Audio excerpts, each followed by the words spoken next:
Salut à toutes et à tous les amis, j'espère que vous allez bien. Dans ce tutoriel, je vais me lancer dans la réparation d'une crevaison sur un pneu tubeless en utilisant ce coffret de chez Tekpo qui renferme pas mal d'accessoires pour mener à bien une réparation de manière simple et rapide. Donc pour l'exercice, j'ai la chance de ne pas avoir de pneus crevés sur ma caisse. Je me suis donc procuré auprès d'un ami un pneu ou une roue totalement fonctionnelle qui va me permettre de faire la simulation. Alors avant de commencer à propos de ce type de kit de réparation rapide, une question s'impose, à savoir est-ce qu'ils sont autorisés ou est-ce qu'ils ne le sont pas? Alors je n'ai pas la prétention d'avoir parcouru en profondeur la question, mais je l'ai quand même parcouru et jusqu'à présent je n'ai pas eu l'occasion de trouver des textes vraiment clairs qui stipulent de manière nette que l'utilisation de ce type de produit est strictement interdit. Alors si vous avez eu l'occasion de tomber sur des textes précis et clair, faites-en part dans les coms, hein, qu'on puisse en bénéficier. Voilà, quoi qu'il en soit, gardez toujours en tête que cette solution, donc l'utilisation des mèches, c'est une solution temporaire. Voilà, c'est juste pour dépanner, n'en faites pas comment dire, une solution définitive. Donc c'est parti mon kiki, dans un premier temps je vais simuler une crevaison. Alors dans votre cas, si vous avez une crevaison sur un pneu qui est déjà monté sur votre caisse, s'il concerne les pneus avant, bon ça va être plus ou moins facile de le réparer, dans le sens où les pneus avant on peut les braquer. Par contre, si ça concerne un pneu arrière, en termes de visibilité, ça va être un peu plus complexe à gérer. Donc il vaut mieux l'ôter pour effectuer la réparation, donc pneu démonté. Je vais prendre la perceuse et faire un trou tout simplement, donc avec une mèche de 5 mm. Donc à peu près là.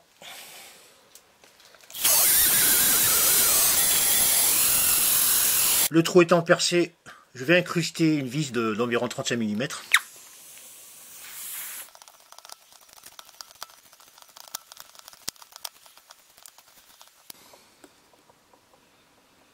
Maintenant je vais me saisir de la poignée d'alésage qui ressemble à ça. Donc c'est un outil relativement lourd et très costaud. Par défaut est monté dessus un genre de mèche à usinage hélicoïdal.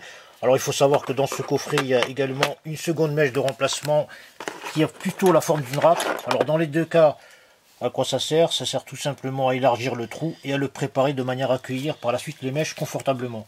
Voilà, ça va détruire ou bien râper l'intérieur du trou de manière à éliminer les bavures qui auraient pu être créées par l'objet étranger qui est rentré dans le pneu.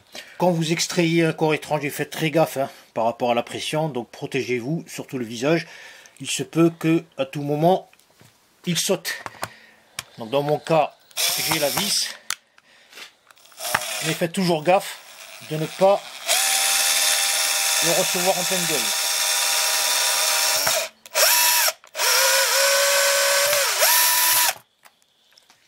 Voilà, on enlève en toute sécurité. Il faut faire gaffe parce que ça peut éclater. Je vais prendre ma poignée d'alésage tout de suite. Et là, c'est le plus dur parce qu'il faut un peu de force. Donc il faut vraiment... Donc en soi, le pneu, on le voit comme ça, mais c'est un objet de très haute technologie, puisque c'est un millefeuille qui est composé de pas mal de couches. Donc là, le corps étranger a endommagé pas mal de strates. Donc vous voyez que c'est très dur, il est gonflé. Il faut vraiment y aller, sans hésitation. Voilà, maintenant que le trou de la crevaison a été élargi, je vais en profiter donc pour placer la mèche sur l'outil d'insertion de mèche.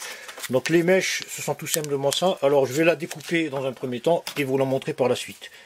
Donc on la découpe proprement. Donc conservez-les dans des endroits plutôt frais et à l'ombre, parce que avec le temps ça peut sécher. Donc c'est un genre de carambar chewing-gum, vous voyez, ça a cette forme.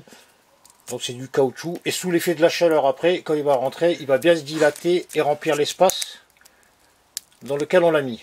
Voilà, c'est du chewing-gum, c'est très gluant. Donc comment ça marche? On note les sticks là, l'emballage. Voilà, c'est comme ça.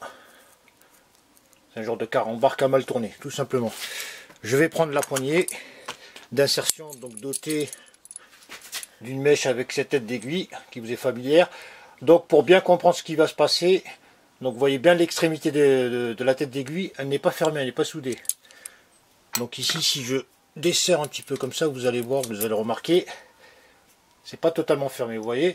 Je vais insérer mon carambar, voilà, au milieu, de manière à avoir les deux bouts de même longueur. Et je repars donc sur la roue.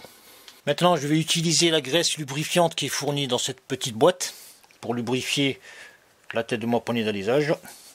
Tout simplement pour lubrifier le trou. Donc on va ôter le tournevis cruciforme qui empêche l'évacuation de l'air. Vas-y.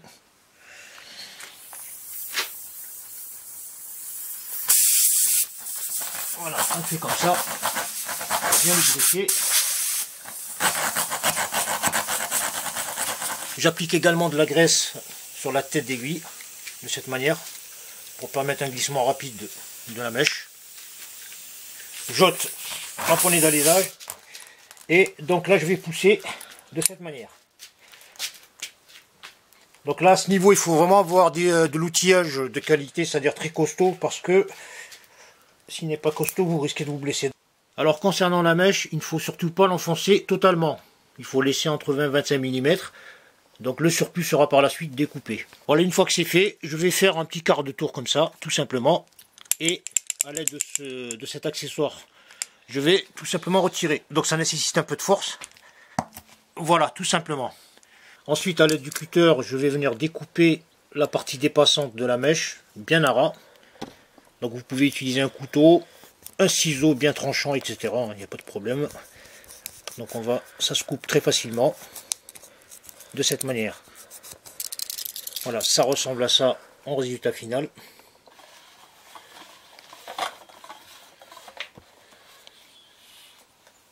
Pour vérifier la qualité de ma réparation, je vais tout simplement utiliser ce qui me tombe sous la main, en l'occurrence du liquide vide. Vous pouvez utiliser une solution savonneuse et la pulvériser sur la réparation. Donc on vérifie de très près et on attend de voir s'il n'y a pas émission de bulles.